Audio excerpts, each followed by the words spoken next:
Rifton, we started in 1977. So we're in the world of equipment for children with disabilities. We're fairly old, and we've been around. We've seen a lot of development in this space. Right from the start, we were dedicated to this notion that a child with disabilities has something immeasurably important to contribute to society. And unfortunately, society has denied them that opportunity to make that essential contribution.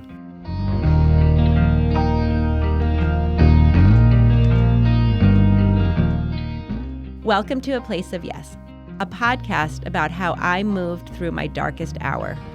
And for me, that was in channeling my grief into good. Welcome to the show. So welcome to A Place of Yes. I'm your host, Heather Straughter, and today we have embarked on a very exciting adventure. A very exciting adventure for me as the president of Jake's Help from Heaven, because we have worked with a company named Rifton, I would say since very close to the very beginning of Jake's Help from Heaven. And for those of you in the audience who aren't familiar with the work of Jake's Help from Heaven, we are a nonprofit that started after I lost my son Jake, and we wanted to help families like ours. And Jake, he had a lot of medical issues, a lot of disabilities. We were very reliant, and we became very well versed in the medical world and in the special needs community. And we became reliant on just equipment that not only helped him and kept him safe, but it changed our family dynamic. It improved our quality of life. And what we wanted to do with Jake's Help from Heaven was to ease that burden of other families that were like ours. All that to say, I am sitting here with Joe, president of Rifton Equipment. Well, first, welcome to the show, Joe. Thank you for having us here at Rifton. What they do is and I'm going to let Joe kind of tell this story because he tells it in such a meaningful way, but what they do is they create adaptive equipment for those with special needs, and they do it with the child and the family at the center of their mission. Can you talk to me about Rifton and about the company and really just about your process and everything that you do? So thanks again for having me. Rifton, we started in 1977. So we're in the world of equipment for the children with disabilities. We're fairly old, and we've been around. We've seen a lot of development in this space. Right from the start, we were dedicated to this notion that a child with disabilities has something immeasurably important to contribute to society. And unfortunately, society has denied them that opportunity to make that essential contribution. And so we feel very strongly, and we've talked a bit beforehand, there is a whole community behind Rifton. And within that community, disabilities are, the care and the nurture and also the contribution from someone who is disabled, not just a child, is very much a part of the community and very important to the community. And we feel that there's a voice that is important to hear. And we also feel very strongly that the team of caregivers that surrounds a child with disabilities, and that obviously includes the parents, but the therapists and the bus driver who takes them into school in the morning, that's a really important team, and the equipment that we design is to serve their needs just as much. And I always suspected that, when we were working together, because your equipment does stand out. And the fact is your equipment is all of those things that you just said. I didn't always know the thinking behind it. I could assume it, but to hear you say it, it is so important because so many times we purchase, so the way Jake's works is we get applications. We don't make the decisions of what the items are. People come to us with specific requests. When I have a chance, for instance, like if there's a bike coming in and it's between one model and I know that you guys have a similar model that will do it, I gently try to nudge towards Rifton, for the fact that when we receive it to deliver it to the family, it's already built and safe and solid. And I think this goes to what you just said about therapists and bus drivers and the caretakers. It is made with ease in mind. Mm-hmm. It is made with not only the comfort and safety of the child, but with that of the caregiver. I can't tell you how many times we've gone on a delivery, for instance, of a bike that is not a Rifton,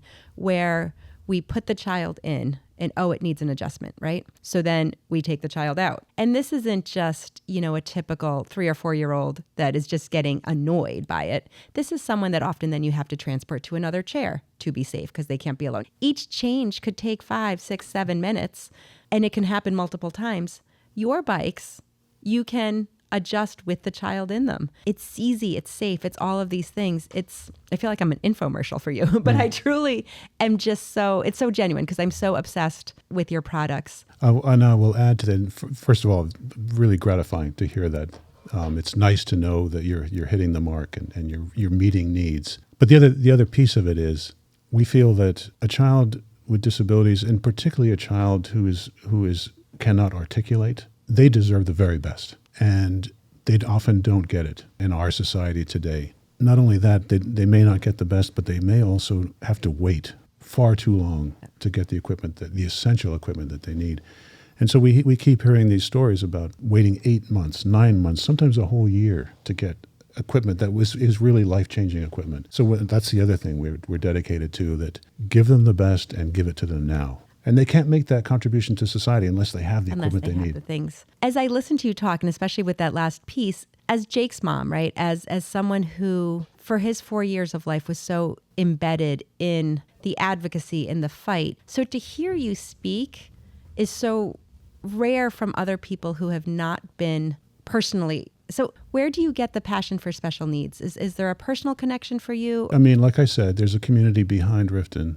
It's a Christian community network, and it's dedicated to this notion that we are placed on the earth to care for people around us, and to look out for those who don't have the benefit that we all enjoy. In real life, if we have a family in our community with a child with disabilities, that child is really important to the whole community. And it's important that the other kids, that he's completely part of their experience. We have just experienced over the years what an enormous contribution that child can make. We're foolish if we deny ourselves access to that experience and the wealth that child can bring. It's so refreshing to hear, and I've talked sometimes in the podcast about, before I was married and before I had children, I was a special ed teacher in Boston. At that time, inclusion was very like school dependent. Some of the schools in Boston were still very resource room or kind of even different wings for special needs. The school I was in was an inclusion classroom, and I was certified in both special ed and regular ed. So I was the primary teacher of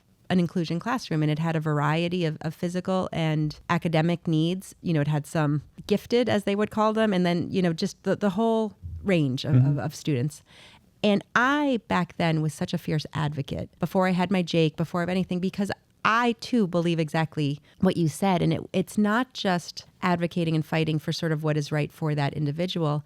It is the benefit that all the other children can receive from, from not having kids that are slightly atypical or different or whatever in a separate space, right? Like, I had some really, really bright kids in my class, but what made them learn the topic better was sometimes pairing them with someone and having them teach it and understanding how helping someone else understand something. If it was a child with sort of physical disabilities, being out there on the playground and figuring out how to include them. For me, it's so refreshing to hear people talk about it, because sometimes I'm like, oh, they must have a personal reason, because you don't always see the good in people. And I just love that this community exists. The other thing, the other piece of it is, it's interesting that you mentioned you have some background in special ed. We feel enormously privileged as a company that we get to interact daily with this cohort of amazing people, who are basically positioned in schools, in the public school system. They're therapists, they're aides, and they're special ed teachers. And I don't think there's another group quite like them that they recognize these kids have something really important to contribute. And the dedication and the devotion, when we take our photographs for our catalog or our website, yes, we take photographs of equipment, but we always tell the photographer, okay, once you've got the equipment shots, take a step back, and we want you to look for the interaction between caregiver and child, and you are going to discover these magic moments when the therapist or the special ed teacher is so focused on this child's needs that they tune out everything else in the world, and they're just thinking about, and those are magic moments, and we have good photographers who can capture those moments, and that really tells a story. And so those photos are always featured on the cover of our catalog, because that's who we are, and that's what's important. The equipment in the end is not that important. But the equipment provides the ability for those children to have those moments, right? Absolutely. It's just, and that's the piece where even So we were fortunate enough today to, get here early, and you gave us like a tour of the factory and kind of how everything's made. And there's a couple of things about that I want to discuss with you. But one of the things when we came into here and I saw the stander that's back here, Yep. and I said it to you, and then independently my husband, Brian, said it to you, was we saw that stander and we both were like, oh, I wish that was there. I wish that existed for Jake 13, 14 years ago, because that is a stander that would have changed his life. He needed to be in a stander a couple hours a day for weight bearing because he was non-ambulatory. He didn't get any weight bearing and it was impacting his hips and all of those things. But the stander he had back then was so uncomfortable. It was wooden. It was not forgiving. There was no cushioning. He hated it. And we hated it. Brian was actually better at it than I am because he'd come home from work and he'd be like, did Jake do his standing? And if I didn't, he would make sure he did it. But sometimes I knew how important it was and I knew it was for his benefit. But you also hated to see your child miserable, and he would be. I see that and I just see the thought behind it. I see the kindness behind it. I see the compassion. I see the therapist focus. I see all of that. And that, to circle back to what you said, had he been in that, he could have been face to face with me or with his brother Ethan. And instead of being miserable, he could have experienced joy. Like we could have shared moments because we could have had him eye to eye. Yes, absolutely. And there's another idea that's associated with that. And it's become very important to us at Rifton is the equipment needs to be pleasing to the eye. It needs to be attractive. The aesthetics are really important. For example, our tricycle. We want a trike that a child like Jake, if he had gotten a bit older, that he would have been proud to be seen in it. And not only that, but his parents would have been proud to have their child riding in this bike because it looks cool. Unfortunately, that sometimes gets lost in the design world for medical devices. We tend toward the institutional and the medical, and we forget how important aesthetics is. On the drive here, honestly, it is one of the things I said to Christine, our producer. I said, one of the things we love about this is that it looks good. And I said, it's not embarrassing. And she said, what do you mean embarrassing? Like she wasn't sure. And I said, there would be equipment that is institutional, that is bulky, that's hard to move, that is gray or like just not great looking. And not only for the child is it not uncomfortable, but just, they don't feel like they blend. And for Jake, who didn't really know if he was blending in or not, for me or for Ethan, it was kind of like, like it made you stand out. This equipment, I can't tell you how many times I hear from parents, and it's almost the parents' joy that I don't want to say matters more, but that makes your heart happy sometimes more than the kids' joy or the siblings' joy, because they'll be like, oh, all these kids came up to my child and they wanted to touch the bike. They wish they could have it. They wanted to ride it because it looks fun. It's child-oriented. It looks cool. Like it doesn't look institutional. The other piece of it is, and it's also related to this, you will be familiar with this, and I'm sure many of your listeners will be familiar with this. If you're a parent of a young child and it becomes clear that this child has special needs, that is often very, very difficult to accept. And we find that a big hurdle is the idea of placing my child in a medical device. And so we go to great lengths to make sure, especially that early intervention equipment is non-threatening, is welcoming. The color, even just the color choice is really important. So, and we try to make, like we have a line of chairs called the Compass Chair line, and we try to make it as much look like a classroom chair as it possibly can, so that the child doesn't feel different, doesn't stand out. And that's really important, just as important for the parents as for the child. One of our first guests, and as soon as you said that, it reminded me, one of our very first guests was Lizzie, and she talked about her daughter, Cece. And we bought them, I believe it was the Compass Chair, for their daughter, Cece, at home. And Cece has an older sister and a younger brother. And Lizzie talks, and I'm kind of paraphrasing, but she essentially talked about how she had this chair, or this table, where she wanted her kids to always be able to sit around and play. And she never realized, when she had a daughter that had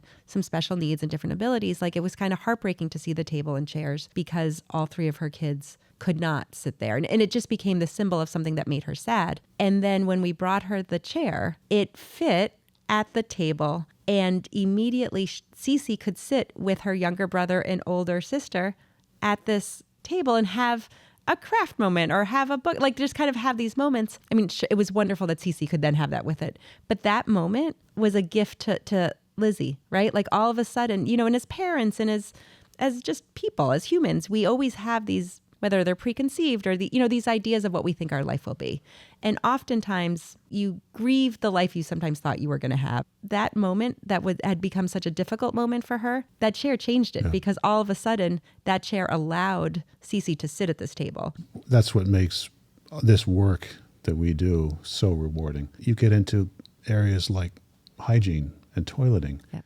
We don't like to talk about it, but for parents and for the child, it's so important to be able to toilet in dignity and privacy. We have bought that chair to several of our applicants, and honestly, I'd shown you some of the videos just that I easily had on my phone, and I think of all these different ones. But I got an incredible letter from a mom who lived in her son was 22, cerebral palsy. They lived together in this very small apartment. And what she was having to go through to try and toilet her grown adult son was just uncomfortable for everybody. Yeah. We brought that chair, and the letter she wrote, it gave him his dignity back. It gave her, it just changed a lot of the relationship. And thinking of those things are not things that I think people in typical parenting or typical lives, you don't have to think about it until you have to think about it oftentimes. I had this unforgettable experience shortly after I started working for Rifton. I went to a school, it was out in Buffalo, I think, or Syracuse, and talked to a therapist. We were introducing some of our newer toileting equipment, and he related this story. He had an 8th grade boy who was getting ready to go into high school, and he asked him, "What's your biggest fear about this? It's a big transition to high school." And he said, "If I could get to a point where I didn't have to be lifted onto a changing table and changed behind a curtain in the classroom, if I could stand at a urinal in the boys' bathroom and do it myself," and it was like a moment that something so small and seemingly so insignificant could just transform this boy's life and just give him some confidence. I just never forgot it. No, it's those moments, though. It's exactly those moments. Jake had a hard time holding his head up. It was always hard because if he was in his car seat in the car and his head fell, I'd be driving, pushing, trying to get his head up, or his brother Ethan would always know to lift his head. We discovered once that we had kind of a neck roll, almost one of those airplane things, and we would use that for him because if his head fell forward, he could lift it from here to here, but if it fell all the way down, he couldn't.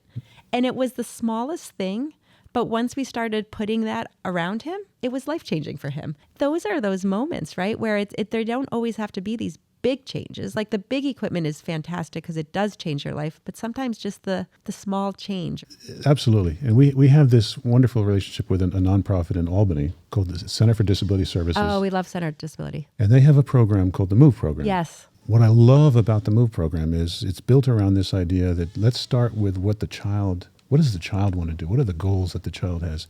And so early on in the process, they'll ask, what is it that you'd really want to do? And some of the answers they get are remarkable because they've had a child say, you know what? I want to be able to walk to the fridge and bring a beer to my dad. Or I want to be able to get up from my classroom chair and go get a book off the shelf myself. I don't want to wait for a teacher to bring it to me. And so they say, okay, what are the skills that we need to do to be able to do that? It's a transforming program. It's a wonderful program.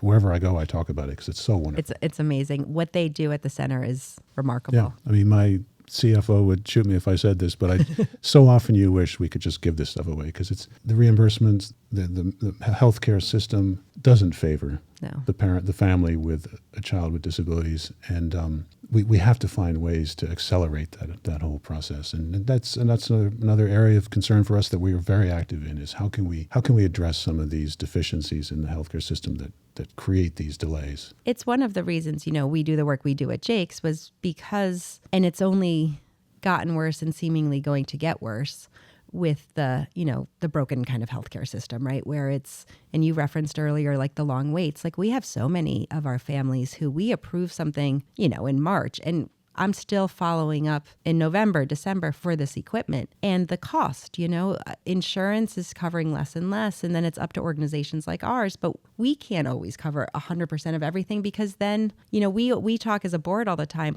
do we help less people more or do we help more people a little, And we sort of have ended up like a marriage of the two, but we really want to provide as much impact for as many as we can in a meaningful way. And there's a sweet spot there, but it's harder and harder to find it. And a lot of it is because, the need to to save costs for healthcare. But a good example. We have this standing device here, the red one here in the background. You mentioned it, how Jake would have appreciated it. We are a New York manufacturer. We make these products and distribute them all over the world from New York. New York Medicaid will not cover it because they set their reimbursement too low for that. And we can't produce it for what they're reimbursing. But they're going to reimburse. So we have kids all over the world who are benefiting from this standard, but we have kids in New York who can't access it. So that's something we're working now with the legislators in Albany, and they're concerned about it. But it's a long, slow process. You have to commit to it. It's going to take us years to get there, but we have to do it. It's a fight we have to do, and luckily we do have some strong advocates in Albany who are willing to take up the fight for us. We are lucky in so many ways. I say this on behalf of, kind of under the umbrella of Jake's mom, but also as the president of Jake's Help from Heaven, we are so lucky, and I'm so happy that we found you guys and have the relationship we do with you guys. We're trying to make as much of an impact, and you guys are helping us get there. And we absolutely appreciate the work that you do. And I think the only other thing I would tell your listeners, you mentioned earlier that for years you worked with our equipment and didn't realize we were your neighbors. Yeah. So even though we do ship products all over the world, if you have among your listeners, if you're here in New York State, absolutely stop in and visit. Bring your child. If you have a child who needs equipment, bring the child here, because the people who assemble this equipment love to see the child actually using the equipment. Know that you're welcome. And it's interesting. You take a very involved child and you have all the accessories you need, but then the equipment is designed to teach them to graduate so that they don't need that accessory. So they call them prompts. So you'll start with a gait trainer with a full support walking saddle and arm prompts to keep their arms immobilized. So if they're dealing with spasticity, for example, they can concentrate on the reciprocal movement of their feet. But then as they gain skills, as their muscles develop and they gain motor control, you take those prompts away. And so in the end, hopefully the child graduates to just a basic walker. And then, of course, the ultimate goal is to independent ambulation. So you start very, very complex and it becomes simpler and simpler. We don't make gait trainers to stock. Yep. We make, when an order comes in, our promise to the customer is you call in an order with all your specifications, and within 5 days that will leave the factory. So it means that, and you probably sensed a little bit as we walk through the factory, it means that everything has to flow very quickly through the factory. But the other thing is we also feel very importantly that there are inevitably times when a child can't even wait 5 days. And so we bend over backwards to, we've often delivered overnight. If the child needs it and there's a compelling reason, our staff on the floor, they love to respond. And it's just part of the culture that I think we've always encouraged since we started. Like you can tell when the person is doing what they are meant to be doing. And when you talk about it, right from when we met and we were going through the factory, and you talked about the importance of getting the equipment to the people who need it in a respectful and a quick time. And you talk about it like you're clearly doing what you were meant to be doing. Well, it's very hard to disguise that. But it's so like, and I go back to it. I was like, as Jake's mom, to hear people talk about kids like my son with such respect and compassion and understanding, even though he's been gone almost 14 years, like that's still, it just makes me feel good. So you're doing what you're meant to be doing, and I applaud you, and I'm grateful that you're doing it. Well, thank you very much. A Place of Yes really started kind of as this offshoot of Jake's Help from Heaven, but at the heart of it was a place for me to talk about the loss of my son. And one of the things that I've learned in doing this is that it's not just other people who've lost children.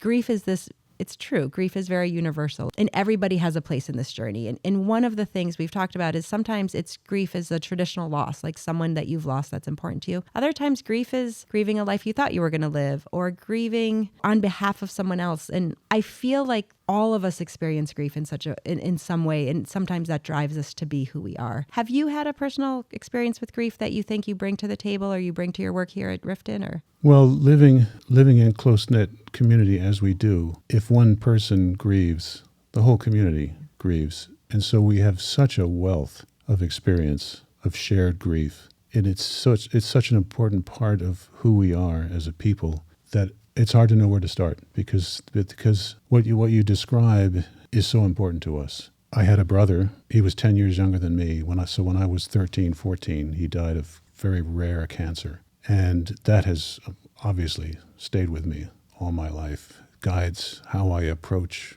every relationship.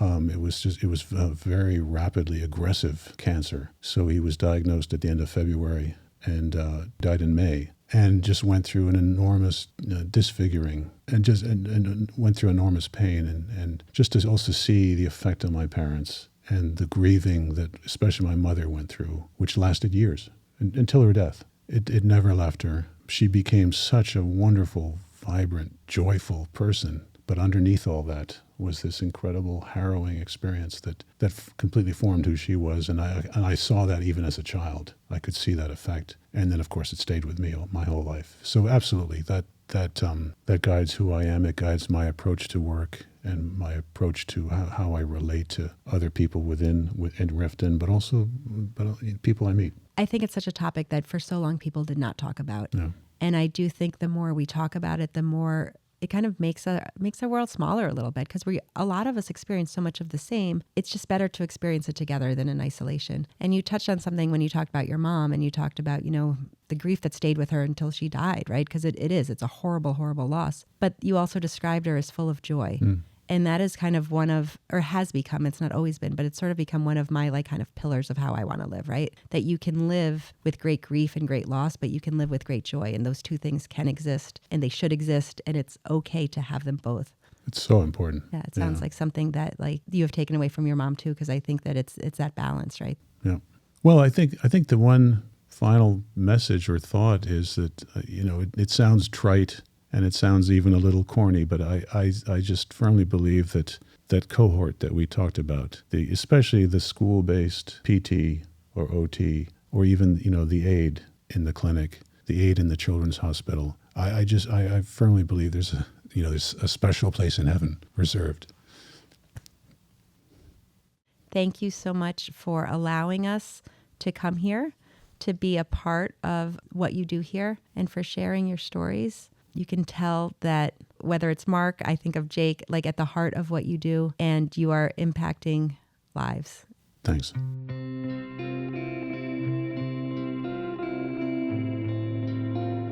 Pandora, ask Heather anything. Yeah.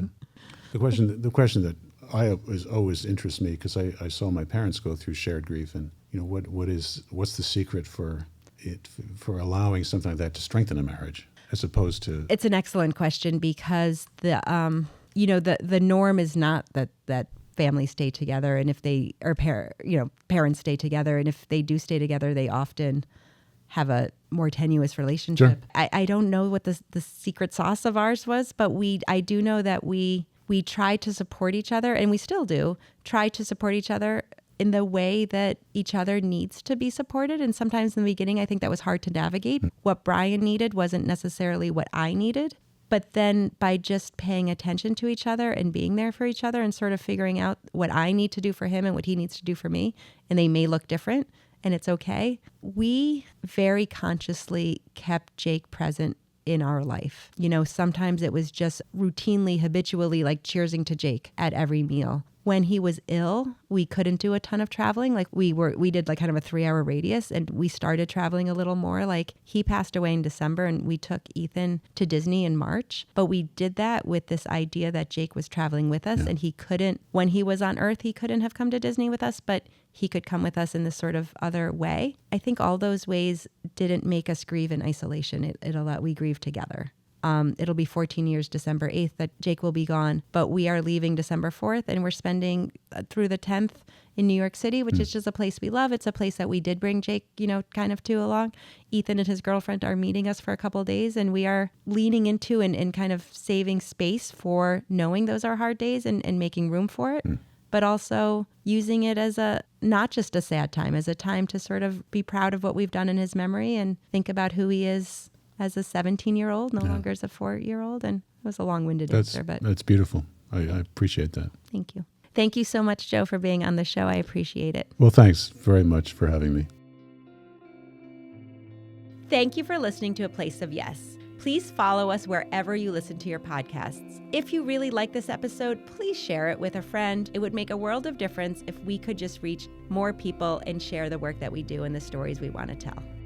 Thank you so much for watching.